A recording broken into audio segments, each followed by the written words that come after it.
Genre: Folktale. The Real Story of Stone Soup. By Ing Chang Compiston. Illustrated by Stefan Jorhish.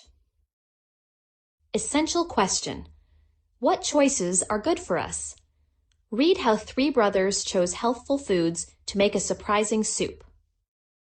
By now, you have probably heard the old folktale about stone soup.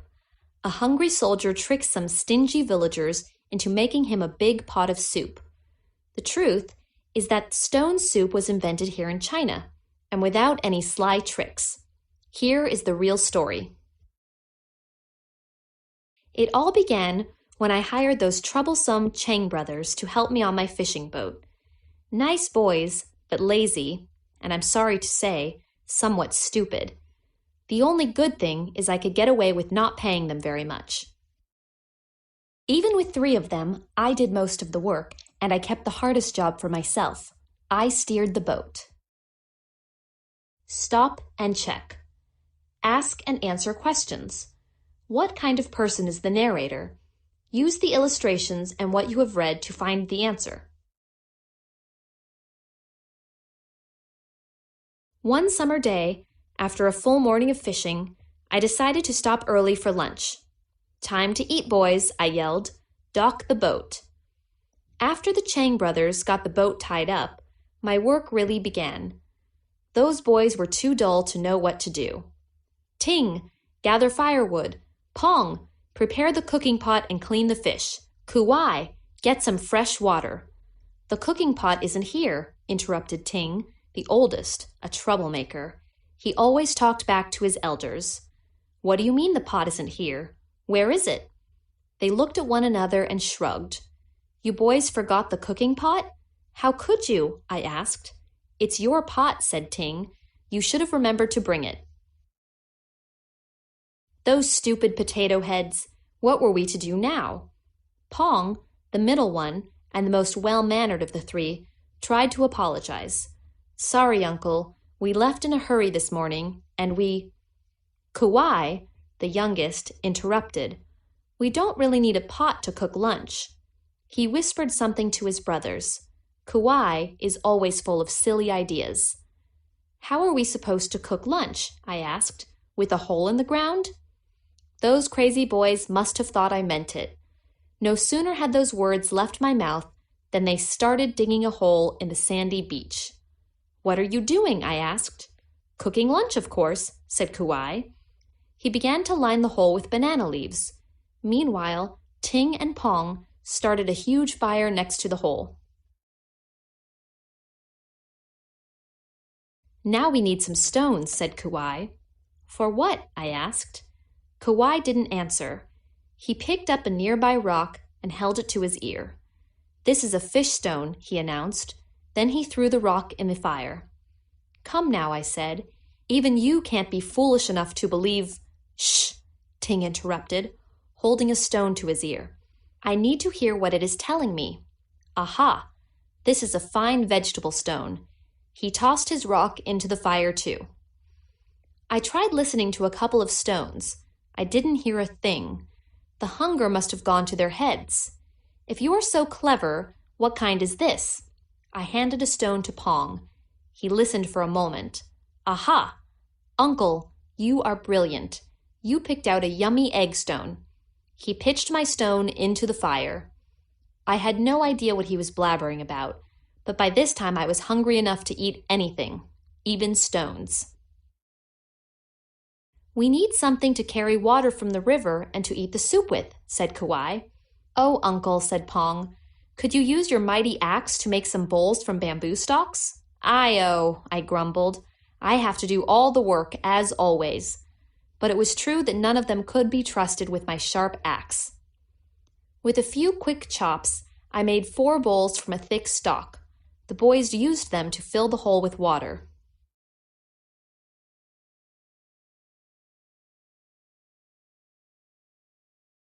I shook my head at them. "Now we have a puddle and a fire. How do you expect to get the water over the fire?" I asked. "Leave that to us," said Ting. "Uncle, you made the best bowls in the village with nothing more than an axe," said Pong. Could you use your graceful knife to make some chopsticks to go with them? "Ayo," I cried. "You lazy boys want me to do all the work." Nevertheless, I carved out some chopsticks. Unlike the Chang brothers, I wasn't stupid enough to eat hot stones with my fingers. When I finished, I gave each boy a pair of my skillfully carved chopsticks. How long does it take the stones to cook? I worried that the stones might burn like potatoes. Then I couldn't believe what those crazy boys did next. With long sticks, Ting picked a stone out of the hot fire, and instead of offering it to his elder first, he held it before Kauai and Pong. They didn't eat it, though. They whispered to it, "You, you, you, fish, fish, fish," and blew on it. Then Ting dropped the stone into the hole. Sploosh! "Ayo!" I yelled. Bubbles of steam shot off the stone as it sank to the bottom. The steam carried a wonderful fish smell. I saw pieces of fish floating in the soup. Those boys had told the truth. It really was a fish stone. My stomach purred like a kitten. Stop and check. Ask and answer questions. Look at the illustration on page 286. Why are there pieces of fish floating in the soup?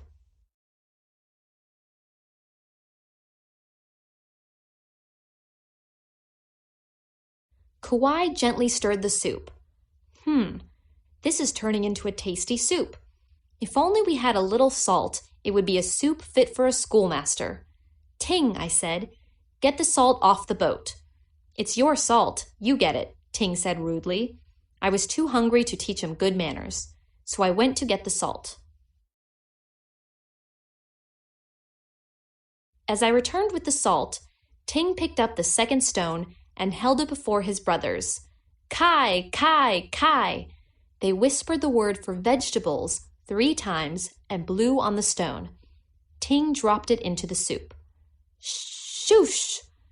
More steam leapt into the air. Surprisingly, I smelled vegetables. The aroma was so yummy, my stomach growled like an angry tiger. Kauai stirred the soup again and sprinkled in a little salt. "This is a wonderful vegetable stone.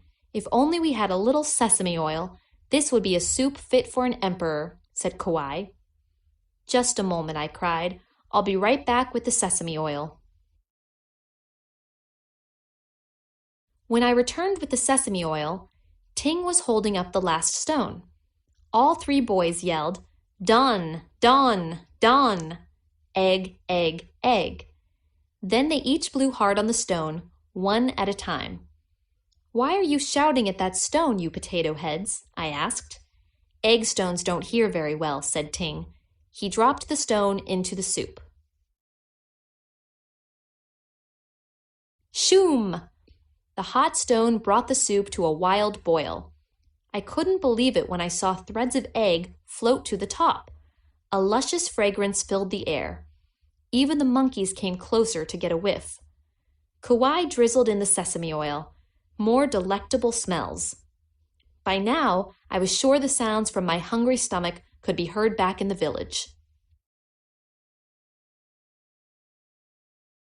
Finally, Ting did something right. He filled one of the bamboo bowls with soup and served me, his elder, first. I could hardly wait to taste it. I lifted the steaming bowl to my lips and took a sip. How chee, how chee. Tastes good, tastes good. I must tell you that I have never tasted such a wonderful soup. The fish from the fish stone was tender and fresh. The wild mushrooms and onions from the vegetable stone were flavorful. The threads of egg from the egg stone were cooked just right. Thanks to the bowls and chopsticks I had made, now the boys could enjoy the soup too. The rest of the afternoon, they were happy and even worked a little harder. Not harder than me, of course. From that day on, I always carried rocks in my pockets and told everyone the secret of making stone soup. I even demonstrated how to whisper to fish and vegetable stones and how to yell at egg stones. But the truth is, I still haven't had time to make it. You know, I work too hard already. And that, my friends, is how I invented the real stone soup.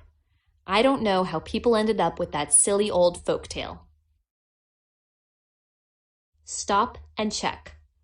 Summarize. How did the brothers make stone soup? Tell the events from the story in order.